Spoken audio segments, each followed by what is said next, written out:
কি জানেন, পৃথিবীর এমন একটি স্থান আছে যেখানে সূর্য 6 মাস অস্ত যায় না, আবার 6 মাস উদিত হয় না, যেখানে তাপমাত্রা -80 ডিগ্রি সেলসিয়াস পর্যন্ত নেমে যেতে পারে।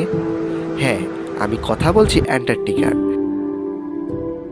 পৃথিবীর সবচেয়ে রহস্যময় ও ভয়ঙ্কর শ্বেতরাজ্যের। পথিকের আজকের ভিডিওতে আমরা উন্মোচন করব এই ভয়ঙ্কর ও বিস্ময়কর জায়গার কিছু গোপন তথ্য। তো চলুন শুরু করা যাক।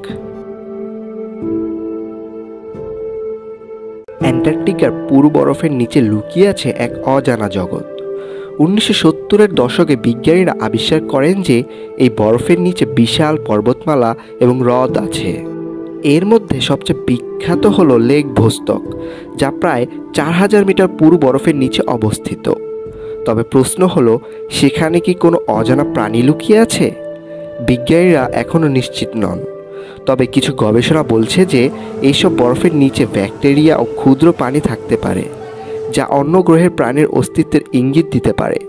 কিন্তু কিছু নমুনা পরীক্ষা করে তারা যা পেলেন তা সত্যিই চমকপ্রদ।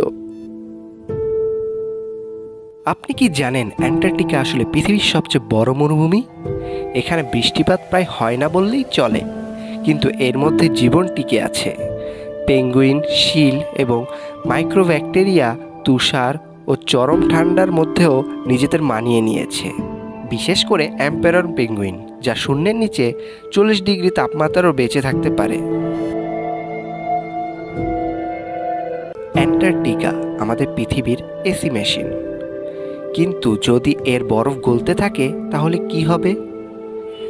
বিজ্ঞানীরা বলছেন, যদি অ্যান্টার্কটিকার সমস্ত বরফ গলে যায় তাহলে সমুদ্রপৃষ্ঠের উচ্চতা প্রায় 60 মিটার পর্যন্ত বেড়ে যাবে। শহরগুলো ডুবে যাবে, আবহাওয়া উল্টাপাল্টা হয়ে যাবে। এখন প্রশ্ন হলো, আমরা কি এটি ঠেকাতে পারবো? অ্যান্টার্কটিকায় বেঁচে থাকাটা শুধু কঠিন নয়, প্রায় অসম্ভব। কিন্তু বিজ্ঞানীরা সেখানে থেকেও গবেষণা চালিয়ে যাচ্ছেন। সবচেয়ে বিখ্যাত গবেষণা কেন্দ্রগুলোর মধ্যে আছে ম্যাকমার্ডো স্টেশন, যুক্তরাষ্ট্র, এবং ভোস্তক স্টেশন, রাশিয়া। তারা ওখানে কি গবেষণা করেন? জলবায়ু পরিবর্তন, বরফের নিচের রহস্য, মহাকাশে প্রাণের সম্ভাবনা, আর চরম ঠান্ডায় কেমন জীবনযাপন করতে হয় সেটা তো কল্পনা করাই কঠিন। অ্যান্টার্কটিকার বরফের নিচে লুকিয়ে আছে এক প্রাচীন সভ্যতা। 1947 সালে এক মার্কিন নৌ অভিযাত্রী দাবি করেন যে তিনি অ্যান্টার্কটিকার বরফের নিচে একটি বিশাল গুহা দেখেছেন, যেখানে অজানা কিছু প্রযুক্তি লুকিয়ে আছে। কিছু লোক বিশ্বাস করে নাৎসিরা এখানে গোপন ঘাঁটি তৈরি করেছিল এবং ইউএফও বা ভিন গ্রহের প্রাণীর রহস্য এখানে লুকিয়ে আছে। এগুলো কি সত্যি নাকি শুধুই কল্পনা?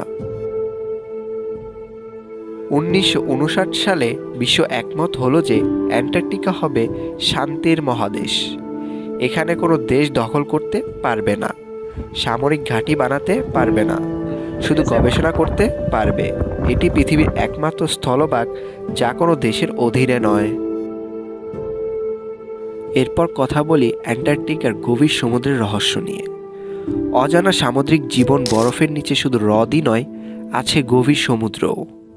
বিজ্ঞানীরা সেখানে খুঁজে পেয়েছেন আশ্চর্য সব সামুদ্রিক প্রাণী, যেমন স্বচ্ছ মাছ, বিশাল অক্টোপাস এবং রহস্যময় প্রাণী যা অন্ধকারে আলো জ্বালাতে পারে। তবে সবচেয়ে ভয়ঙ্কর বিষয় হলো, এই গভীর সমুদ্রে এমন কিছু প্রাণী থাকতে পারে যাদের আমরা এখন চিনিই না। অ্যান্টার্কটিকা এখনও এক রহস্যময় রাজ্য। হয়তো ভবিষ্যতে আমরা এর আরও গোপন রহস্য উন্মোচন করব। আপনি কি মনে করেন, মানুষ কি একদিন অ্যান্টার্কটিকাকে নিজের ঘর বানাতে পারবে? আপনার মতে অ্যান্টার্কটিকায় সত্যিই কোনো গোপন রহস্য লুকিয়ে আছে, নাকি এসব শুধুই কল্পনা? কমেন্টে জানান। ভিডিওটি ভালো লাগলে লাইক, শেয়ার এবং সাবস্ক্রাইব করতে ভুলবেন না।